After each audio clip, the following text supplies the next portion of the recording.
there! I'm here today to remind you that you can be vegan and that there is no excuse for you not to be. So let's go over a bunch of the different excuses that you guys come up with.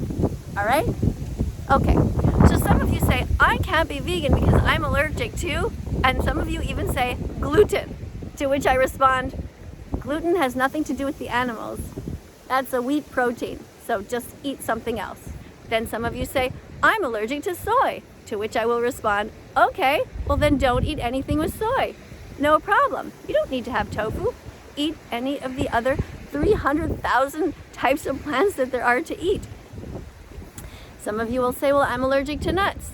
Okay, well then don't eat the nuts that you're allergic to. Eat the other ones. Then somebody else will say, but I'm allergic to milk. Well, you're most likely not allergic to milk. You're just not a baby cow. You're not meant to drink milk from a cow. So go and drink other milk. Soy milk, oat milk, almond milk, hazelnut milk, macadamia milk. There are so many types of milks that you can choose from.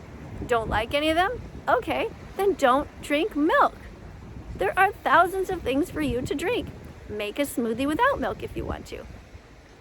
Do you have any other reasons? You're too skinny to be vegan? That doesn't make any sense. You think you need more calories? Well, there's a lot of people who are quite overweight being vegan. It's all just about how well you eat.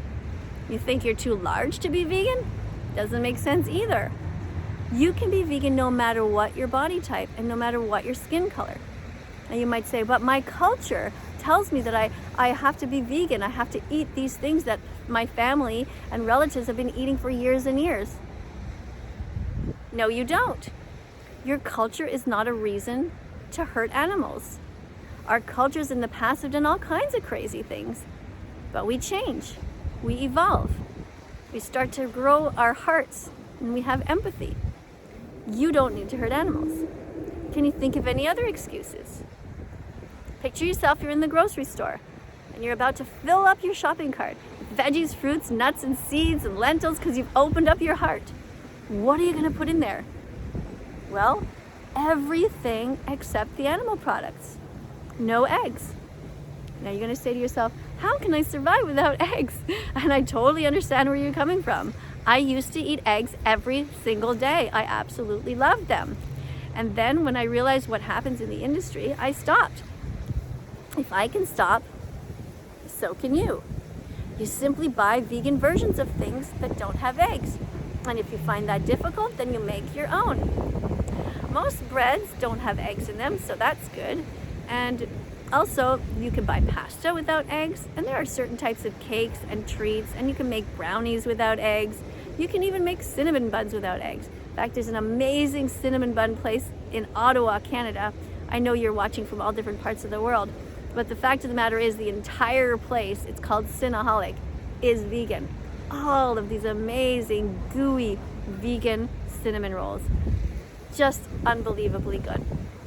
Now, one of the things you might want to consider when you're becoming vegan is trying to eat healthy in general. A lot of vegans, after a few years, or after a little while anyway, stop cooking with oil and they start to really learn more and more about nutrition and about your gut microbiome and what kind of foods are good for you. So for example, most people start to eat whole foods much more. So mushrooms and every type of vegetable you can imagine. Kale, bok choy, and beans, and lentils, and chickpeas. All of these different things that are whole foods. That means nothing added and nothing taken away from them. So the other thing about being vegan has to do with the animals and going to see them, for example, at SeaWorld. Vegans don't go to SeaWorld because we don't want to pay people to take the whales and the dolphins and the sea lions out of the oceans and put them in a swimming pool. That's not kind. It's not compassionate. So you don't need to go to those places. Go and do something else. If you say to yourself, well, how am I going to have any more friends? My friends aren't going to understand me. Well, it might be difficult. It's true. I'm not going to lie. It might not be so easy. There are a lot of people you will realize are not actually your friends. If they're not willing to be kind around you, to stop eating animals in front of you, they were never your friends to begin with. I mean, you could try to explain to them, look, if you eat a pig in front of me or a cow, it's the same as if you're eating a dog or a cat. All animals are sentient like that, and they don't deserve to end up on a plate. And if your friend or family member says, I don't really care what you think, well, you'll know where you stand, and you'll know what kind of a human you're dealing with. Hopefully you're dealing with somebody who's kind and compassionate and will say, oh, of course I'm not going to eat dead animals in front of you, no problem. And they'll be somebody who is vegan fantastic. That means a vegan supporter. Somebody who's not yet vegan, but who is kind and compassionate to the animal rights activists. And that would be you. So if you've decided to become vegan, that is wonderful. And if this is only your first click, maybe this is the first time you've ever seen me, and you're wondering what on earth is going on, well, welcome to my channel. I hope you subscribe. I hope you press the notification bell, because I'm here to try to get the animals out of hell. And it's a hell that you don't even know about, most of you, because you've not seen the documentaries. So again, my goal here on social media is just to try to get your attention to watch them. So please write down this address or memorize it. For the 2-hour, or it's maybe an hour and a half documentary called watchdominion.com. You just type that in, watchdominion.com. And the other one, it's shorter, it's only 6 minutes long, it's .org. It's don'twatch.org.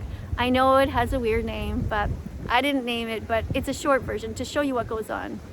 Bring a pen and a paper, and while you're watching, write down all the animals that you see. And then tell me in the comments the animals that you see in those videos, in those documentaries. It's pretty heartbreaking. I cried my eyes out when I found out, and I knew I had to be vegan. I knew I couldn't keep doing it, paying into these cycles of violence. Now, sometimes you will see me on my channel pointing out to a specific demographic and saying, for example, all men should be vegan. Now that is just for that particular video saying all men should be vegan, because it's in them to be protectors, and they're intelligent, and they're totally capable of being the patriarch in the family and saying this is what we're going to have in this house from now on, no more dead animals. But at the same time, I will also be saying to you in another video, all women should be vegan. And that's because women understand what sexual abuse is. They wouldn't want to be sexualized or turned into an object, and so because they wouldn't want somebody to impregnate them without their consent, they won't pay somebody to do it to a female cow or a pig. And because they wouldn't want their children taken from them, they won't pay into the industries of like the dairy industry, where they take the baby boy cows away from their mothers, slit their throats, and turn them into a jacket and shoes and veal. So there are many, many ways that you can become vegan. Start just by making the decision that this is your happy vegan declaration day. And I always say it takes 100 clicks to become vegan. You have to understand logically that it's totally possible. Go and watch the documentary called The Game Changers. You'll see that vegan athletes at the top level of their game. So you can't say, well, my excuse is that I need protein or I need whatever, because that's just all in your head. I know. Because even when I first became vegan, in my head I was thinking, oh my God, I feel like a science experiment. Like, what if I don't survive? But here I am. It's been over 5 years. My husband and I and my mother-in-law, we're all vegan, and so is my dog. And everybody's just doing fine. So you're gonna be okay, really. There's so many amazing resources. You can Google vegan recipes, just type in healthy vegan recipes or delicious vegan recipes. You'll do fine. And I really look forward to hearing from you in the future when you get your 100 clicks. That's 100 little clicks where you think, oh yeah, that makes sense. I don't want to hurt that animal, and I don't want to hurt that animal. And yeah, I don't have to go to the zoo. And yeah, I don't have to go to SeaWorld. And oh yeah, I can buy this coat instead of that coat, and so on. When you get it, come and join me and become a teaching assistant on this channel. Help me to educate others. It will be the best decision you've ever made. Everyone says it who becomes vegan. They're so, so glad that they are no longer living their life as a hypocrite. So thanks again for being here. Now, coming up on screen are going to be a bunch of other videos. I'll let you see the water while you see them. Please like, subscribe, press the notification bell, help me get these animals out of hell, and have a look at the other videos on screen. Tap on them. Be curious. I'll see you all in the next video. Take care. Bye for now.